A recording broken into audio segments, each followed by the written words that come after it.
বাংলাদেশ থেকে ক্ষমতাচ্যুত হওয়ার পর প্রথমবারের মতো দেশের ছাত্র সমাজের উদ্দেশ্যে ভাষণ দিতে 5ই ফেব্রুয়ারি রাত 9টায় অনলাইনে বার্তা প্রচার শুরু করেন সাবেক প্রধানমন্ত্রী শেখ হাসিনা। তবে শেখ হাসিনার ওই ভাষণকে ঘিরে আগে থেকেই বাংলাদেশে বিক্ষুব্ধ মনোভাব প্রকাশ করতে শুরু করেন শিক্ষার্থীরা। ঘোষণা দেয়া হয় নানা কর্মসূচির।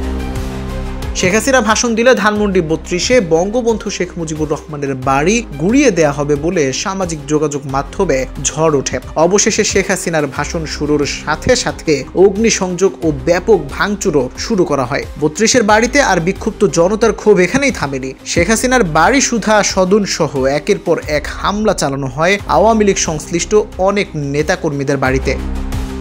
দেশজুড়ে এমন অকল্পনীয় নাশকতা, হামলা ও ভাঙচুর থামাতে সাধারণ জনগণের উদ্দেশ্যে একটি বার্তা দিয়েছেন অন্তর্বর্তী সরকারের উপদেষ্টা মাহফুজ আলম। নিজের ভেরিফাইড ফেসবুকের একটি পোস্টে তিনি সবাইকে থামতে ও শান্ত হতে বলেন। উপদেষ্টা মাহফুজ আলম সরকারকে কাজ করতে দেওয়ার আহ্বান জানান। তার ওই পোস্টের মাধ্যমে তিনি আশ্বাস দেওয়ার চেষ্টা করেন যে বিচার ও সংস্কার হবেই। তিনি আরো বলেন, চলমান উত্তপ্ত মৌসুমে কেউ সাধারণ মানুষকে থামতে বলবে না। তবে উপদেষ্টা মাহফুজ আলমকে নিয়ে সমালোচনা করলেও তিনি সবাইকে থামার জন্যই বলবেন। জনগণ এবার রাজনৈতিকভাবে শিক্ষিত হওয়ার সুযোগ পেয়েছে। এখন গঠনমূলক রাজনীতির সময়, উত্তম বিকল্প দেখানোর সময়। তাই জুলাই আগস্ট গণ অভ্যুত্থানের মাধ্যমে অর্জিত এই ফসলকে নষ্ট না করার আহ্বান জানিয়েছেন তিনি। শত্রুদের দেখানো পথে না হাঁটাই উত্তম বলে মনে করেন এই উপদেষ্টা।